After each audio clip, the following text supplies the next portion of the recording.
I'm Tom from PhoneUplink.com, and this is the Kyocera Echo, the world's first dual-screen Android smartphone, and probably one of the world's first dual-screen smartphones in general. Does it stack up? Does it work well? It's time to find out in the full review. Alright, so let's start this review off by talking about the hardware of the Kyocera Echo. So the first thing obviously you're going to notice that's pretty significant is that it features dual 3.5-inch displays, both standard LCD technology, coming in at 480 by 800 pixels, so that's pretty cool. You also get a 1 GHz Snapdragon processor with 512 megabytes of RAM, a 5 megapixel camera on the back, capable of recording up to 720p video. You also get micro SD support up to 32 gigabytes, and a 1370 milliamp battery with about 7 hours of talk time. You also get a second battery with a charger, and we'll get into why they include that later in the video. So let's do a quick hardware tour, and I'll show you everything about the Kyocera Echo. So on the front, you've got your normal display, you've got your home, menu, and back buttons, your light indicator to indicate if you have a new message or anything. You have your two gray little slabs there, and I'll talk about why those are there in a minute. On the side, you have your headphone piece, micro SD card in here up to 8 gigabytes or 32 gigabytes, but 8 gigabyte card is included, so you have enough storage to get all your awesome apps on there. Got your power button, your volume up and down, and your micro USB port and a lanyard. So micro USB is for charging and connecting to your computer, by the way. Right here you have your 5 megapixel camera again, and you've got your case. So let's take this off really quick. Here you got your 1370 milliamp battery, pretty cool. And there is no SIM card included, obviously, because it is on Sprint, which is CDMA, and does not use SIM cards unless, obviously, you're on 4G, which does include SIM cards, at least on Verizon it does. When you open it up, again, your two displays, and it turns on itself. Right here you've got your buttons, which turn on actually on the second display when you open it, so obviously you wouldn't want both indicators on. That would be a little weird. And these are pretty much so you can hold it. These will make it comfortable. They also make it easier to close the phone, so you're not trying to slip around, hit the indicators trying to close it, because you have to unlock it when you open it, and then you close it like this, and then it closes up. Let's do a quick size comparison. I'm going to get the Evo, or Inspire 4G, sorry, by HTC on AT&T. Keep opening apps. So here's the phones compared together. As you're going to see, the phone is a lot thicker. So yeah, obviously because there's two displays, it's going to be a lot thicker. And this one elevates a little bit, sorry about that.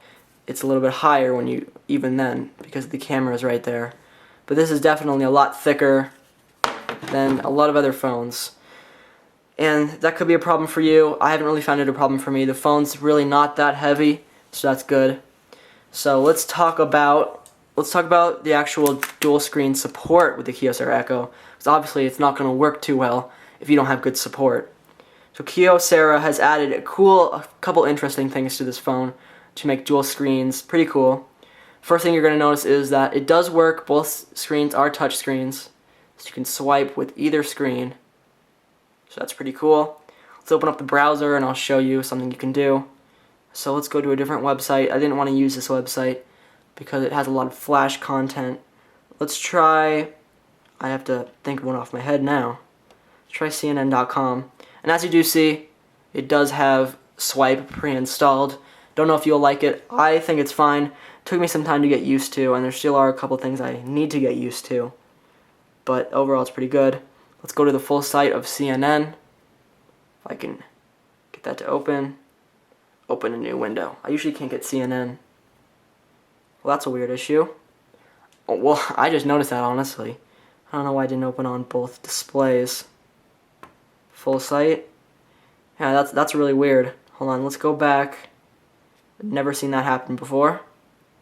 Let's just go to PhoneUplink.com, because that's the best website ever. Just kidding. Phone Uplink. Let's go to PhoneUplink.com.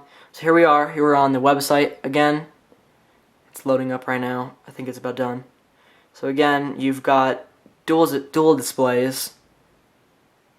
So you can either scroll with both.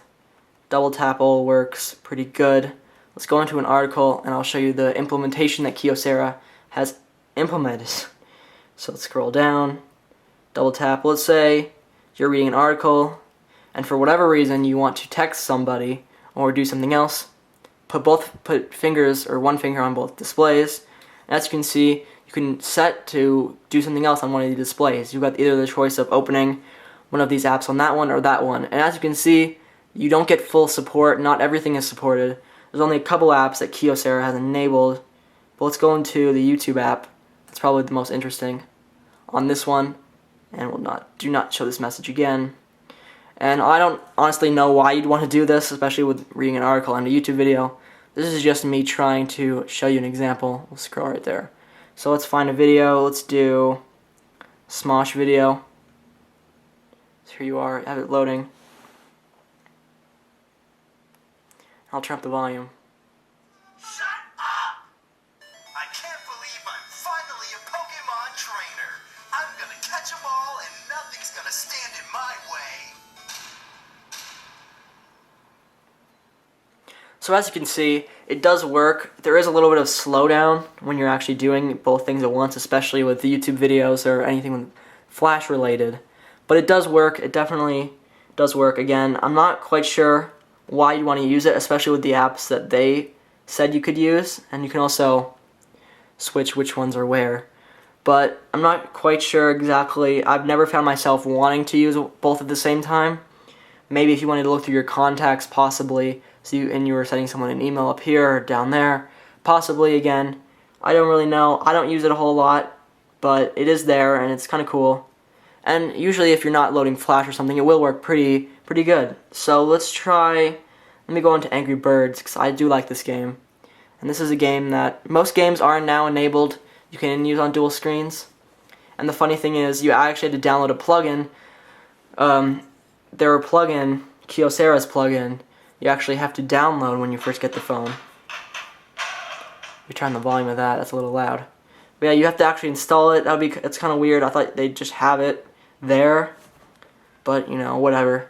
It's alright. So, I'm going to play this and show you, and you're pretty much are going to find the con that I have when I'm playing this. So we're in Angry Birds. I'm looking at the viewfinder on the camera. So as you can see, everything loads fine. There is no lag using dual screens at all. It works fine. You can zoom out. There you go. Everything's all cool. I actually never even noticed that bomb up there. Well, that was just a fail. I don't know why I did that. But anyways, the big problem you're going to find that I'm trying to point out is the black bars, or are the black bars in the middle. These are where the screen has to end on both displays. There's not really a whole lot they can do about that right now. But it definitely does ruin the experience a little bit. You're like, oh, this is cool, dual screens.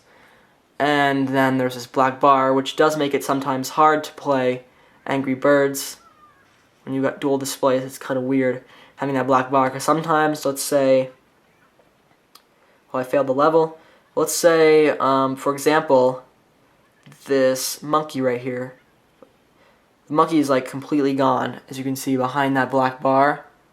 So sometimes when I'm looking around, it's kind of hard to see what's going on. So that's a big problem with it. Also, let's go back to the browser. Go back to the browser. Another problem, again, is reading text is kind of hard when you get to the middle. You get used to it, you definitely do, but still it's a little annoying to be like, oh, there's a black bar right there. It can be a little bothersome, and it does ruin the experience sometimes. It really will depend on you. There are different apps that I do love actually to use with the dual screens though. Let's try Facebook. Go back, I don't want to upload a photo. Let's go back. Alright, so here you go. So here's Facebook on the Kyocera Echo. As you can see, it definitely doesn't look bad at all. I actually like the experience because it's not really that hard to do. But that works pretty good. So if you're definitely into social networking and you use Facebook and stuff a lot, this would be a great phone. Let's go to Twitter and I'll show you Twitter. Twitter also works pretty well. So there you are. Here's Twitter. I believe you can also do it in this. Yeah, you can also do it in this orientation if you want. That's pretty cool. Again, you might have that reading problem, but still, they're pretty cool. It really depends on the app. But there's also some apps, developers can pretty much develop apps for the Kyocera Echo, and Kyocera has developer kits they can do it. And this is one of the applications that has been developed for the Kyocera Echo specifically. As you're going to see, The Sims 3 has been designed for both screens, so you won't be seeing the same thing on both screens. You'll be doing something completely different on each of them. So let's start game. So as you're going to see, so create sim. As you can see, you'll have all your, I haven't even played the game a whole lot yet, but you can change like your hair color and all that stuff down here, and then you see the end result up here. So that's definitely cool. Let's see if I can select a persona. I'll go through this really quick. There we go. Choose 5 traits. Well, doesn't want me to. Let's do that. There we go. Let me just show you really quickly what it looks like.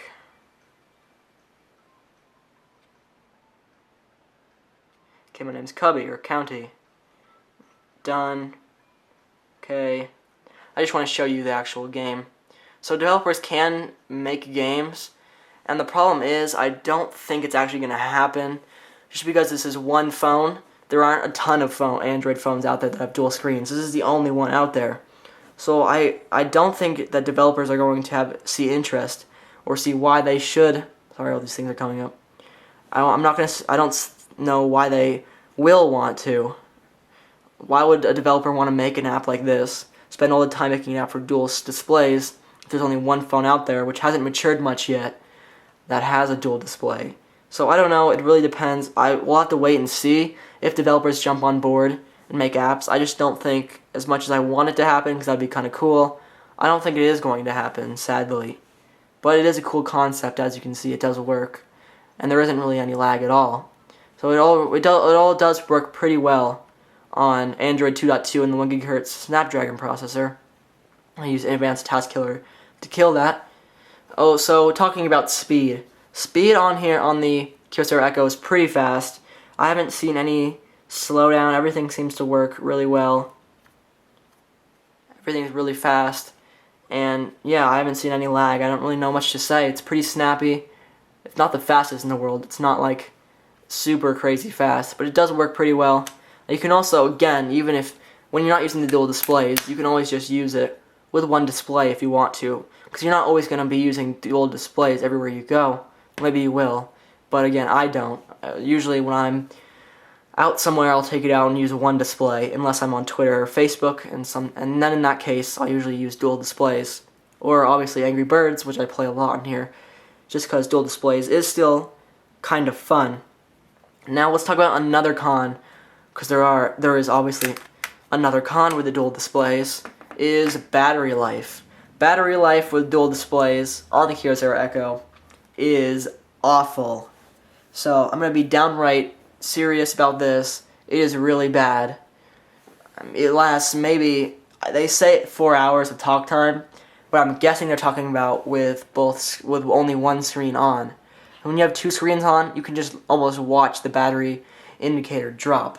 It's pretty bad, and that is why Kyocera purposely included a second battery and a special battery charger, so you can take this wherever you go to charge this.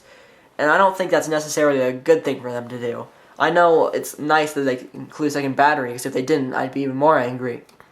But that's just basically them saying, oh yeah, our battery life is really bad, so we're going to give you a second battery and even a battery charger for that. So that's really bad.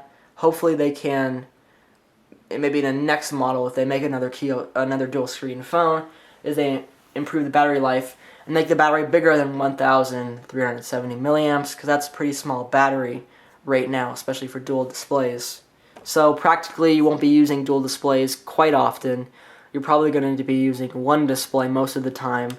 And unfortunately, in my opinion at least, one display doesn't look very good, because as you can see, there's this whole big border around that side, so they could make this side as small as possible, the border on that side as small as possible. So it's not the best experience with only one display open, but you know, it really depends on what you want to do. So I didn't really touch on Android specifically in this review. Sorry. So pretty much Android is stock Android mostly. Android Froyo. There aren't a whole lot of design differences. You do get some pre-installed apps like Sprint Zone and Sprint TV, and some Kyocera installed apps so you can use your dual displays. But for the most part, it's just stock Android, and it's all good. So if you're fine with Android 2.2, that's cool. I wish they would have upgraded to 2.3 because that's the newest operating system, and I just wish all Android phones would start implementing Android 2.3 Gingerbread from launch. So that was a little bit off the beaten path. I just randomly went to Froyo. But yeah, so it really just comes down to what you're going to be doing on your phone and if you think it's really worth it. Do you want the gimmicky, sorry to say this gimmicky, but do you want dual displays that are kind of gimmicky? Do you want to be able to browse internet on two displays even if you have this black bar? Do you want to play Angry Birds and dual displays like I said before? It really depends. Me personally, I prefer sticking to phones like the Inspire 4G, and it was off. But it really depends on what you think. I wouldn't suggest it right now. The Kyocera Echo, I'm honestly going to say, needs time to mature. Dual screen phones, if they're going to continue making them at all, need time to mature. This one is pretty much the first one out of the gate, so I'm going to give it a little bit of slack here. There aren't really any other dual screen smartphones, especially Android smartphones. So I'm going to give it some slack there, but it needs some time to mature. I would definitely love if Kyocera would go back to the drawing board and figure out a couple things. Firstly, how they could get rid of this, how they could make the border between both displays smaller, even smaller, to the point where you can't even see it, but also fixing battery life. If they did that, those are really the main issues, and maybe thinness as well, because again, it's not the thinnest phone. Also, the final thing I wish they would fix is the hinge on the back. Hopefully they could improve that. I definitely, if Kyocera is watching this, I really do badly want them to go back to the drawing board and redo this, because this is a great concept phone, but that's as far as it's going to go. I wouldn't be able to use this on a daily basis forever. It's really not the best phone on the market right now, but it's definitely a cool idea. So if you are interested in it, again, $199.99 from Sprint, and you get this, and yeah, so it depends what you want to do. Again, a pretty cool phone, great concept, but I would just wait until it matures a little bit. So thanks for watching, guys. I hope you enjoyed my review of the Kyocera Echo for Sprint. Remember to follow us at phoneuplink.com and twitter.com/Tom Maxwell. I'll see you in the next one.